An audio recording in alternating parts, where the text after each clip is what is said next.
Hey guys, my name is Paul Brumbaugh, and this is LFG.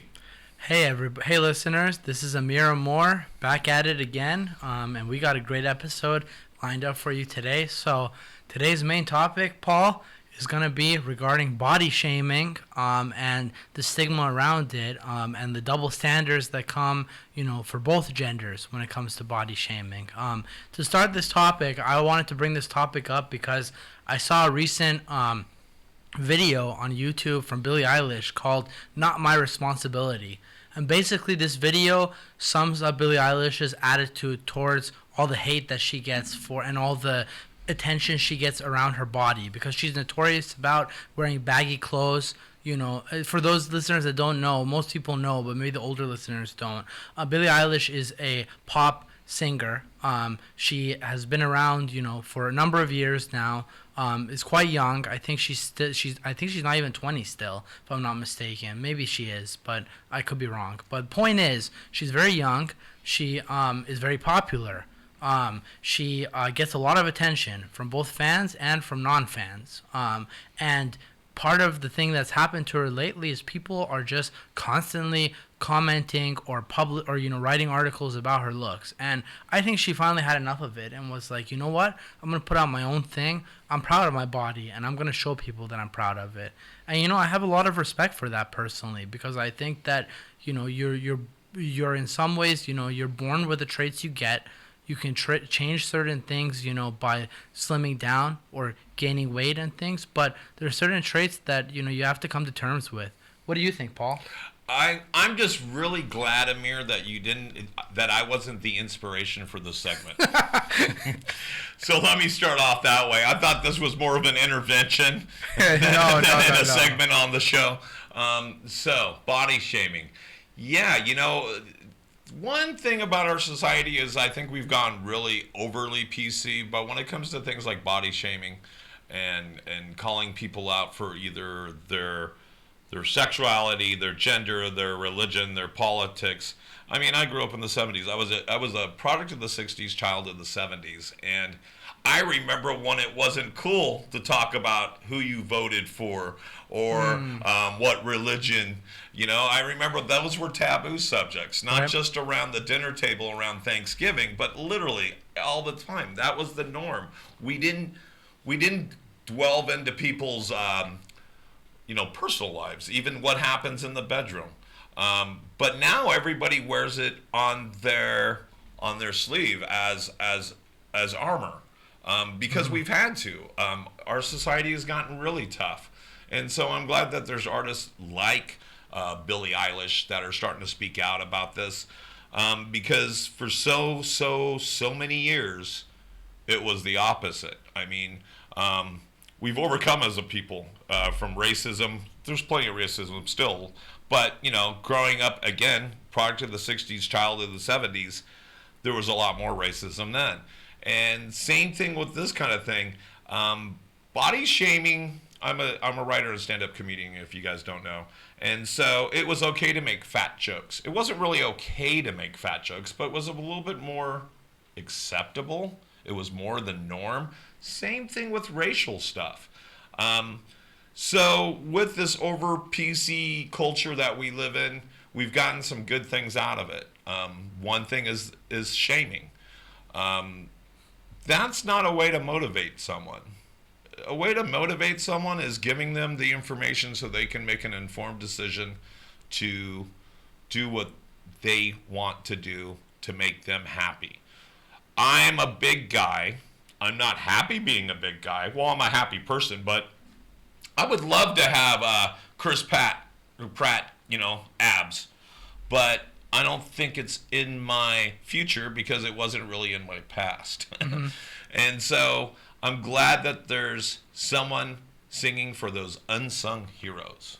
Thank you, Billy. Yeah, exactly. And I mean, it's a shame we don't have more, but I mean, there's a few. I mean, Lizzo's another one who's spoken a lot on the subject and gets, made fun of so much, mostly by males, but some females too, regarding her body shape. And I just think it's a shame. I think it's like, why do we want to put people down? Why not raise them up? Like, it's it's that whole negativity over positivity thing we see, and the media has a lot to blame for it too. I mean, they constantly just want to look for clickbait titles and and ask the artists like these loaded questions to try to get canned responses that they can make profit off of, get readers to click on. And I get the game, but at the same time it's like you'll get a lot of people clicking too when a big time person like Lizzo says something positive too. I mean, it's happened. I mean, I've seen it. I clicked on it for sure. I know other people have too. And like amongst my friends, we talk about it and we're like, it's really great to see, number one, a minority person like Liz, since Lizzo's in a minority, being black, and also just a woman saying it, and also the fact that it's a person that does not look like a model. And she's speaking out and saying like, it's okay, girls like who are younger, it's okay to not to not be super slim, and to not have the abs and like the butt and everything. Like, it's okay to be you. Like, well, so I think with Lizzo, I think she's so comfortable in her own skin. Mm-hmm. See, I am just so body conscious, and maybe it's it's kind of a bluff. In other words, you're not really letting your true feelings out for everybody to see. But she really seems to be okay with who she is, how she looks, and how she carries herself. I'm not that person. I am so body conscious. I look in the mirror and I just go, ugh. And so I think that's just how I've always been. And maybe it's something that was instilled into me as I was a child. I don't know. I was always really skinny. I was the one that other kids around the block would say, "Oh, what does your mother feed you? Table scraps," because I was so skinny. And so it's just so strange. I'm glad that people are really good with their image. I wish I was more like Lizzo in that refrain. Yeah, that's an interesting take too, because it goes both ways, right? It's not just fat shaming. I mean, we have people that literally are anorexic, that suffer from bulimia and very serious things that can seriously impact a person's ability to put on weight. I mean, and that's why, like, I'm personally very sensitive to the fact that I don't usually question how people are, because you never know what people are going through. Like, it's you're not living in that person's body, and to make especially derogatory comment about somebody means that you're assuming that you can know what they're going through. And I think that's a really bold claim to make, because we're not omniscient.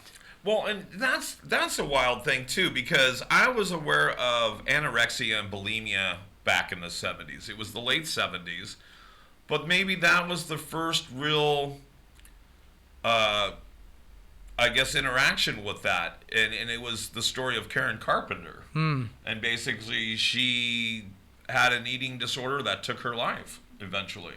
And so it's so sad. And that was more of, at that point, it was like, wow, it took this beautiful artist from us. So it wasn't, at that point, it wasn't body shaming, but she was living her own truth, if you will, or lie, depending on how you want to look at it. But it's sad that we have people in the society that need help. If it's not the stigma about mental health or bullies or whatever we're bringing light and attention to, we have to be the champions. We have to be the ones that speak out about this stuff. So I'm glad I'm here with you. Absolutely. I think we do need to bring attention to these topics, because they don't just affect the current present, they affect the future. They affect kids, and kids really, kids tend to follow what adults portray. And if adults are portraying that, there's insecurity regarding, image and body, and that, there's an expectation that for, I keep going back to women, but I go back to them because there are so many expectations for women, especially when it comes to looks. Men, there are too, to some extent, so too. Let me be real here. There are. With men, it comes a lot down to height, actually, with men. Height is a big one with men that really frustrates a lot of men, including myself to a certain degree, because I'm on the shorter side. I'm below average height in the U.S. U.S. average height is about 5'10" for men. I believe that's still accurate even today. And I'm about 5'8". I know Paul is very tall. I'm 6'6". Yeah, so Paul is on the other side, very tall. But the point is, like, from the women's side, there tends to be a lot of discrimination towards men regarding height. But vice versa, men discriminate based on other attributes too. So, you could claim it evens out, but I argue that, an eye for an eye is not a winning situation. Like, that's a losing situation, if anything. You're limiting your sample pool of potential mates. Like, the animal kingdom shows that very well. Like if you look at it, like, there is some sort of similar things in some animals, but by and large, the ones that successfully reproduce the most, they don't have this sort of, size and attribute discrimination. Yeah, if anything, it's more of in the animal world, it's the not as fit or the slower. Right, Slower one, right. It's a survival of the fittest sort of thing. Like, which male, especially the males, can provide the best, for my family. Right. Sort of thing. Like, will be the best provider. And personality and these kind of traits are not kept in your height. No, they're not. Exactly. I'm to put it really easily for the listeners. I'm talking about attributes that are fixed, that can't be easily changed. You can change certain things. Like, for example, eye color. We have contacts now that you can put in. Yeah, it's kind of deceptive, but you can do the hair. You can use hair products. There's things you can do, like or put a hat on when you're about to do your podcast, so you don't show your bald spot. Okay, yeah, exactly that sort of thing. Overall, appearance wise, you can wear better clothes sometimes. The clothes can sometimes make a person look better.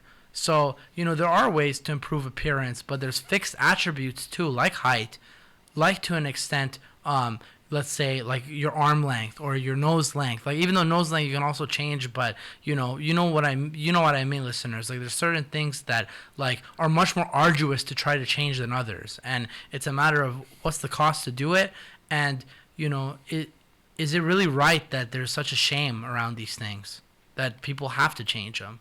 I don't have the answer for that, but I can tell you on certain things, my answer is definitely no. Well, you would think for the physical attributes, it really shouldn't be. And again, shaming doesn't get anyone anywhere. So, for one thing, you can't correct things like height. Okay, you might be able to, like you're wearing your 6-inch platform shoes right now, but nobody knows. But otherwise, aren't we really shallow as a people when we're really worried about someone's outward appearance versus what's on the inside? I'll tell you right now, I'm more concerned about how people act, how people portray themselves, and I don't mean on a physical plane. I mean personality. Can I trust you? These are all really important things to me. How you look, what you wear, not as big on my agenda. Right, yeah, exactly. And, like, because you can have the slickest Rick, you can have a slick Rick that looks amazing, right? But if he's full of it, if he's putting on a two-face, like, what good is that, right? Like, we've seen examples. Same thing with women. You can have women that, what's the classic saying? Lady in the lady in the streets, you know what, in the sheets. I'm not going to say it, but, so, like, that's not necessarily a bad thing. Again, I'm not shaming on that because, again, like, there's people that really like that. There's people that don't, and that's not a bad thing to be either one. But the point is, like, sometimes it comes down to, again, like, the nature of, like, is there two-facedness to that to a certain extent? Like that, do you know who you're dealing with? Like, I wonder because, like, that's, like you're saying, trust is a big part of it. And, like, we can see it in the U.S. too. Like, there's definitely an issue with trust when the divorce rate is as high as it is right now. Well, and you think about it. So, like you said, there's ways to alter things. So, I'm reminded of how women, there's an old joke. Why do women wear makeup and put on perfume? It's because they're ugly and they stink. And of course that's not true. Right. But it's kind of it's really blunt to the point where we try to cover up some of our flaws. Women are really, they wear push-up bras. They wear, makeup and fake eyelashes. Oh, actually, Paul, I have a great one that goes with that. What about the saying, and this even still applies today, and, I've had to cover this with a few people, the notion that women don't fart. That's been around since forever. I did not think women farted until I was at least 10 years old. It's just crazy, right? Because you're like, wait a second. They're just like us. They have the same bodily function in terms of, having to let out gas. I don't want to put it too crudely. Having to let out gas. And it's obviously they do. It's just that they've been conditioned by society. Oh, don't do it in front of others. You need to hold it. You need to not make a big deal out of it. It's like men burp and fart as much as they want. I mean, we make a game out of it even. It is kind of funny because I'm actually the opposite of my wife in that regard. I did not pass gas. Let's keep it clean, but didn't even pass gas until, we're 21 years in. I don't know. A decade in? I don't know. Wow, that's really interesting. I've never heard that actually. That's super interesting. The flip of the man being the one that I grew up with a single mom, so even I sit down to use the restroom. Yeah, I mean, there are certain traits, there are certain behaviors that definitely get ingrained from your parents, for sure. I mean, one of mine, for example, is I always when I'm done lower the seat. Too, right. because my mom and my cousins were girls, so I always knew that I need to lower the seat when I'm done. And I think that's why I sit down, is because I grew up in a household that you flipped the lid up and then you walked away after you did your business, and you would hear from the other room who didn't put the seat down. Right, exactly. And as a single mom, you're like, okay, I don't want to hear my mom yell every time I leave the restroom. Right. It's a matter of being considerate, and right? Now, and having manners. Exactly. Now I do it for a totally different reason. I have cats in the house, and they think it's some sort of weird yellow laser pointer, and they're always trying to. Yeah. Anyway, so enough. But that's funny. But that's how we're conditioned, and that's how it's. But it's weird. But yeah, body shaming, not going to get anybody anywhere except more depressed and down, and send our society back. And here's our third guest, Ace, over here. Yeah, you can hear him shaking. You saw a tail come up right between us. You can see him here and hear him a little bit, Mr. There's the tail. See the tail? So, anyways, guys, so that there's so many other examples. I mean, and Billy's not the only one that's spoken on this. There have been other artists too. There's been attention to it, but I just thought it was a great approach by someone so young too, to have the wherewithal and the intelligence to come out and really put it in a way that both young and old people can understand that, hey, this is not okay. We should not be shaming women and men too, to that extent, and everyone. Let's include everyone, LGBTQ and other, that we should not be shaming them just for the way they look. That's just, it's not right. It creates a society of contention, of constant paranoia, and why does anybody want to live that way? Yep, exactly. So let's check that one off the list, and let's try not to shame anybody anymore. And again, if you guys have any questions or comments, definitely leave them down below, because we circle back around. If it's not today, definitely, it's on a future podcast. So we want to hear about your experiences. If this is something that has affected you profoundly, or someone definitely leave a comment down in the comment section, and that way we can address it on future podcasts. Yeah, please like and subscribe, guys. And as Paul said, please do put your comments, and we'd love to hear about your experiences, because really this is something I think that a lot of people can resonate with, and they can, whether it affected them or somebody that they loved, it's something that is really deep, and I think worldwide is a problem. It's not just a U.S. or a city or a person-specific problem.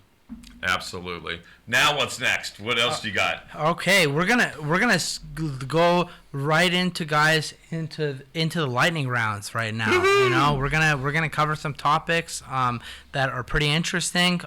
Some you may know more about than others, but let's kick it off. And we're gonna kick it off with a local one. We're gonna talk about our beloved San Francisco 49ers and what are the chances of a Super Bowl run with the current roster. They're loaded with injuries right now. One of their key cornerbacks, Emmanuel Mosley, just went out for the season. So the defense got impacted quite a bit by that. But they still have a Super Bowl caliber defense. Really, Paul, where the question comes is, can Jimmy G be trusted to lead this team to a Super Bowl? Is he truly a quarterback that can take over a game when needed? Because that's what it's going to take in the playoffs. You're going to have teams like the Packers, like the Rams if they make it, which they may not, but let's say they do, or the Bucks with Tom Brady that are gonna make Jimmy G throw. They're not gonna let them run all over them. And honestly, I'm of the opinion I'm really 50-50. I don't know. I think Jimmy has it in him, but I have yet to see it truly that he can take over a game of that magnitude. Well, Amir, I'm a Bay Area sports fan, so I'm always hoping for the best, but expecting the worst. So I'm expecting that we're not going to do it, or it's going to break our hearts. But I'll still be there. I'll still be there all season long. I'll be there next season.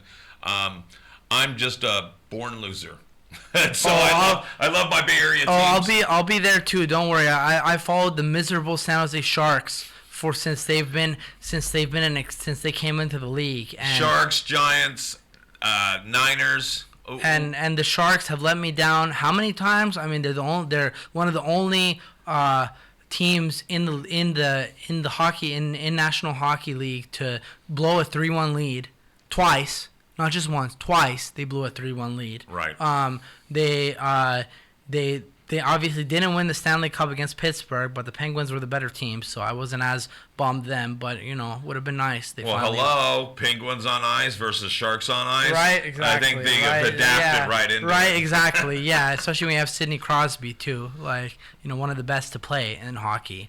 And they also had Evgeny Malkin, who is like a Russian phenom, on ice. So they were just a better team, to be quite honest. And ever since if you notice, the Sharks, ever since that moment, they've been on a huge decline since that Stanley Cup, which kind of shows you that was the chance. That was their window of opportunity. That was their window, and I don't know if they'll get back. But hey, you know what, guys? At least the Niners got a chance.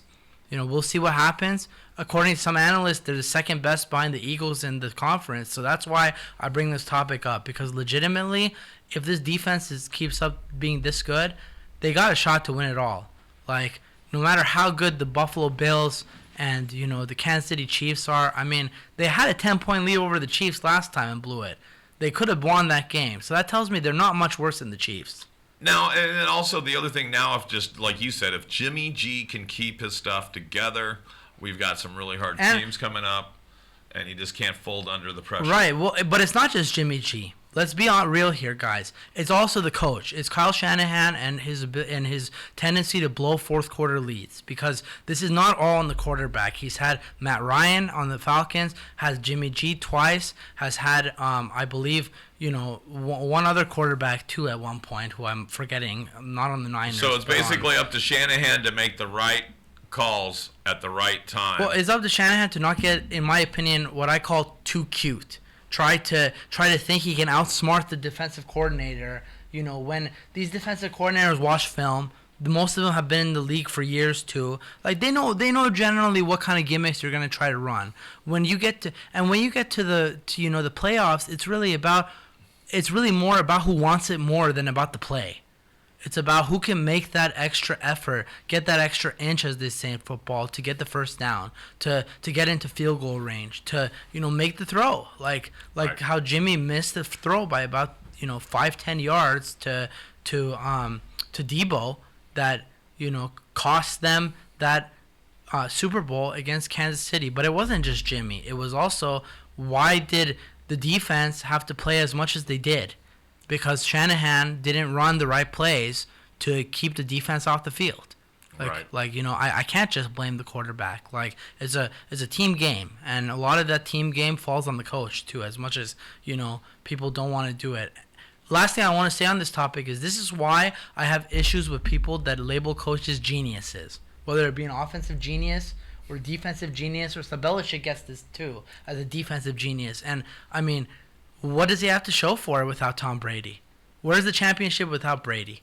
Like, for being a defensive genius, hasn't even been able to win a playoff game yet without Brady since Brady left. Can't win a war with just generals. Exactly. It's like this is a quarterback-driven league. Like, you have to have a solid quarterback, regardless of how good your defense is. Most of the time, you have exceptions that happen once in a while, but usually you need a solid quarterback, and you need a coach that knows both sides of the ball. Right. Simple as that, guys. So do the Niners have that?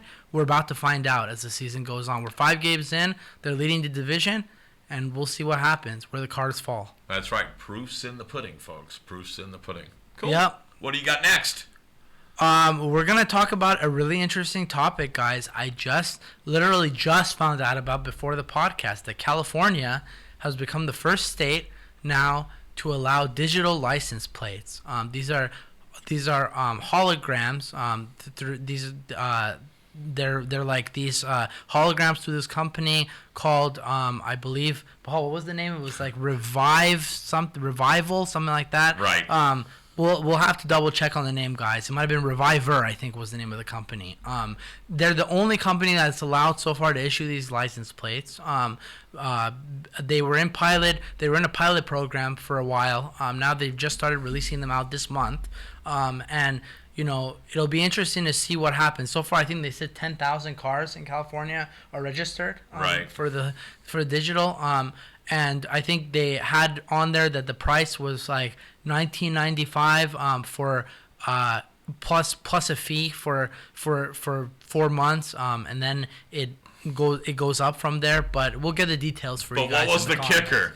The kicker, though, guys, was, and this was what they left until the very last sentence of the article, too, for you to have to read the whole thing to see it. Of course, is that the professional installation fee, which I believe it's required to be professionally installed, is $150 on top of everything else that you're paying. So you might think, oh, I'm only going to be paying, like $100 maybe, like in total. Oh no, you're gonna be paying at least $250. Like, and that's if we're not even calculating the labor fee and stuff. Like, right, and that all goes to that company because it has to be an authorized tech that installs it. So right. I believe it's the company that actually invented this and got the okay from the state to go ahead and move forward.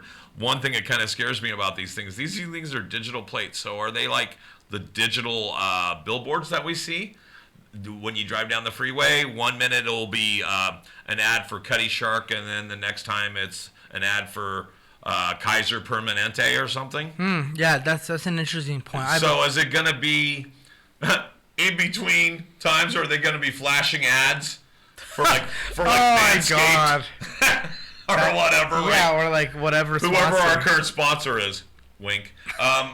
And so, is it that hackers, are they going to be able to hack in and change what's displayed on it? I mean, if I'm stuck in traffic, at least if you could put the latest episode of Seinfeld that's on my Netflix stream. Oh, man. So I could just kind of sit there and kind of like Netflix and chill behind the wheel. Can you imagine if you're a driver behind the other vehicle and like all of a sudden randomly you see like an ad come up and you're like or like maybe like let's say a music video or something gets played on it and you're like what's going on here, like and the thing is, wouldn't it be really distracting to the color change? Yes. That's the other part that I'm concerned with, is they're talking about how it's monochrome going from black to white. Because you even talked about there's a daytime and a nighttime mode. And that's what I'm saying. Even is like, if you're at dusk and you're driving and everybody's plates just start lighting up. And what about when it's foggy too? Will any of them even be visible? I'm wondering. Or if I'm in trouble and the police are following me, will it be like the James Bond license plate that will change? Right. Yeah. What exactly. state and what the number is and who I am? Yeah. Exactly. Like that's the other part. Is like, are the police scanners now going to have to be adapted to be able to scan these things?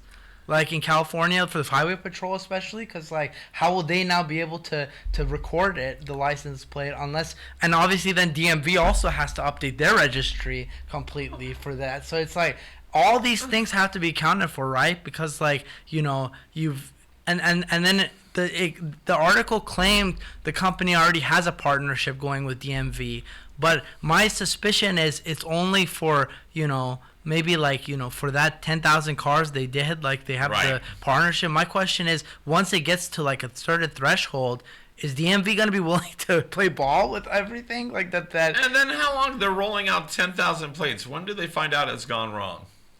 Right. Yeah, exactly, right? You know, from like, distractionary things to, well, all the things we've mentioned. Hackers. I mean, imagine if you knew you were going to be pulled over, or you saw an attractive person in the other car next to you and you're like, oh, wait, I need to change my Outlook. And you change your license plate from something generic to, you know, like MAGA dude. Yeah, I mean, according to it, also you can put a personalized message at the bottom. So, like, what I'm wondering is, number one, what are they gonna curb you from not putting? Right? I assume there has to be restrictions. Right. But then number two is like, how do you now, like, you know, if people, let's say, have the same personalized message under, like, and you know, and somebody was identifying the car based on that. Are there not going to be misidentifications based off that message? Like if mine says honk if you're... Yeah, like you know, because sometimes you can't read the license plate. Or you get like maybe two numbers.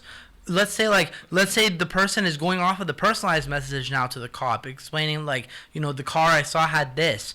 Like, is that going to really be individually distinguishable? And does it have a default message? Like my VCR back in the 70s always blanked. It blinked 12 o'clock, 12 a.m., 12 a.m., 12 a.m. So if you don't put something in you on the bottom of your license plate as like a catchphrase, is it just going to put your catchphrase here? Yeah. And they're going to be like, I did not see the license plate number, but I saw, you know, put your catchphrase here. Yeah, so more to come on this, guys, but like you can already see, like Paul and I have a lot of questions. We're very skeptical of how this is gonna work. I'm pulling my hair out. Look, folks. Yeah, exactly. Same here, guys. Pulling my hair out too. Wondering what is going on with this digital license plate innovation that we're supposedly going towards. But we'll find out more and let you guys know. You know, once we have an update, maybe either in a future episode or we'll post it in the comments. So look forward to finding out more. So Paul, give us our last topic for lightning rounds, please. Gosh. I know I'm putting you on the spot, but give us any topic that comes to mind. Okay, so how about the last thing we talked about during the lightning round last time? One of the things I brought up was the things for the NSA, which are the iPhone stuff that was coming up. Now, we talked about it during the lightning round last week, is that the iPhone 14 now will detect if you've been in a car accident, and it will call emergency services if you've been unable to. Right. Saw this becoming an issue last week when we were talking about it. Now the news reports are coming out. Guess what the problem is? People are reporting, or there's a rash of 911 calls. Yep. Where are they being located? At amusement parks. So it's when people get on with their iPhone, get onto a roller coaster. And so it's like, oh, wait, we've just had, you know, 30 iPhones call 911 from Six Flags kind of thing. And so now they're having to tweak this stuff. So don't you think there should have been some sort of beta testing before it was released? Because you would think that the fine people at Apple, which is because we're talking about an iOS device function versus a Android, even if it was the Android people, because you know they're coming up. As soon as one camp comes out with something, the iOS people come out with, accident detection. Right. You know the people over at Android and the Google people are like, we got to get on this. So don't you think before you rush to launch a feature like this, you may want to actually have one of your developers have that feature on their phone and experience all the things that life has to give you, including going to an amusement park, and instead of it calling 911, maybe it's calling into the lab and saying, hey, by the way, he was just on the roller coaster, this just went off. I can't believe they literally in the last 2 weeks they released this feature. Within a week they have all the problems. Yeah, but Paul, this comes down to, right, like sometimes you wonder, like, I have a feeling the engineers probably even informed the management of this, that we have issues that we haven't foreseen. We have to delay it. We need to delay, and I'm positive what happened probably just It's like some boss going, no, we gotta get it out. No, we gotta get it out. You know, our stakeholders, you know, we need to make money. We're not doing as well. We need to be the first one to release this feature. We need to release it, and it's like, but at what cost, my friend? Like, you know, like you, as you're saying, like now you've put a burden on the system, like on the call centers for 911, right, that, like, you know, they're not gonna have foreseen, because they didn't get it's not like they're gonna get notification that this is gonna be a potential problem. And then I'm wondering too, also, what about for other things, like, you know, people that, for example, go on like hiking trips, you know, in the wilderness, or go like skydiving and things like that. I mean, is the phone now going to call 911 because of their vitals, you know, going crazy? And yeah, be like, or even your cell phone's in your duffel bag and you throw it in the back of your car. Yeah. I don't know, because then you're not going to hear it. It's actually gotten some trauma by blunt force trauma with your bag into the back of the car. I mean, there must be other things. I know that they mentioned, I'm trying to remember the other instance they did, but it was something else where you're like, you're not thinking that that would be the thing that would tip this thing off. But of course, because you can't hear it, you can't see it. And so like I think you have to reply within a minute or something after the accident before it calls. So if you're on a roller coaster and you go through the first loop, you have less than a minute, and you're not going to hear your cell phone. You're not even going to feel it if it's on vibrate mode. Mm-hmm.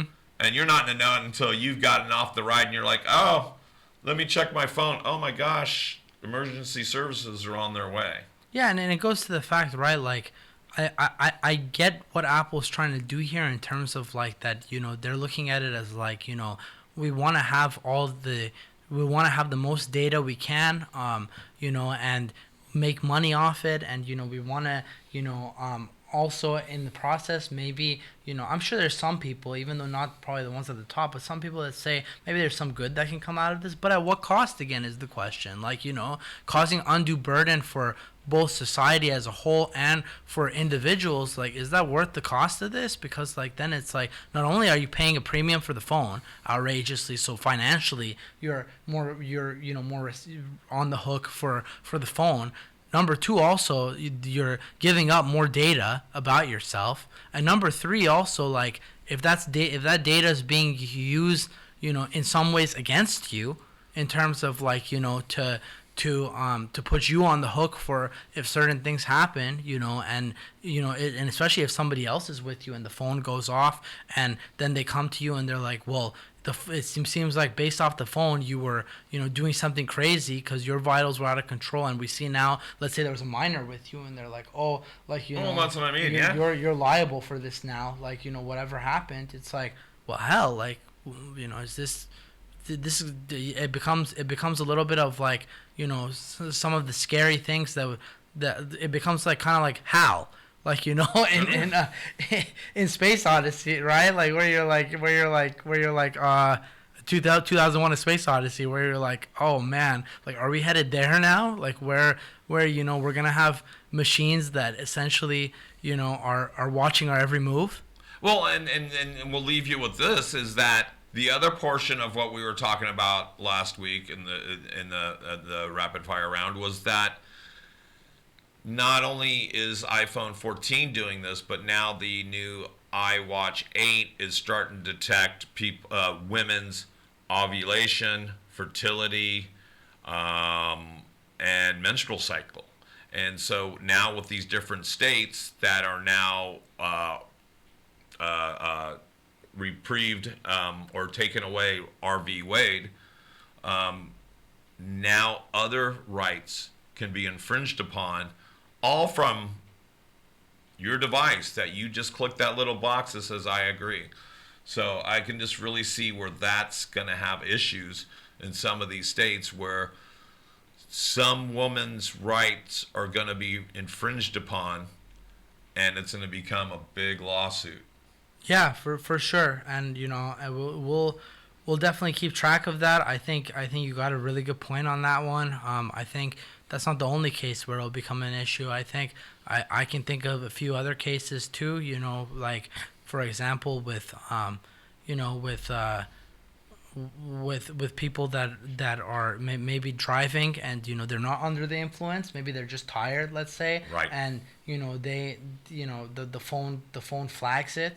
And so you get in trouble for crazy driving, and it's like, if anything, what the phone should do, in my opinion, is maybe flag a rest stop for you. Oh, that would be the best. Oh yeah, you're nodding off, or it's time to pull over. Nodding off, just immediately flash like that. Hey, this is the rest stop you should head to. If Siri comes on and says like, hey, pull over, go to the rest stop. Right. That would in fact be a great feature, I think, to have, for people, because I know I've definitely been in situations where I've almost nodded off and had to slap myself awake or play music and stuff. So it'd be great if the phone maybe, automatically came on with something, some alarm or some, jarring noise that gets the person up. Versus some notification on your phone that vibrates really quick, and you look, and then all of a sudden you look in your rear view and it's you being pulled over because... Right. Your phone just ratted you out. Just ratted you out. And just remember that, Suri. Yep. Snitches wear stitches. All right. So. Hey guys, look how much stuff we just covered right now. We're a jack of all trades podcast. We try to cover important topics, interesting topics. I hope you guys had a blast. Look forward to reading the comments. Please do comment on all topics we covered if you so choose. And yeah, that's it from your host, Amir Moore, and Paul Brumbaugh. And hey, don't forget LFG and subscribe. Yep, subscribe and like, guys. Until next time, peace out, listeners.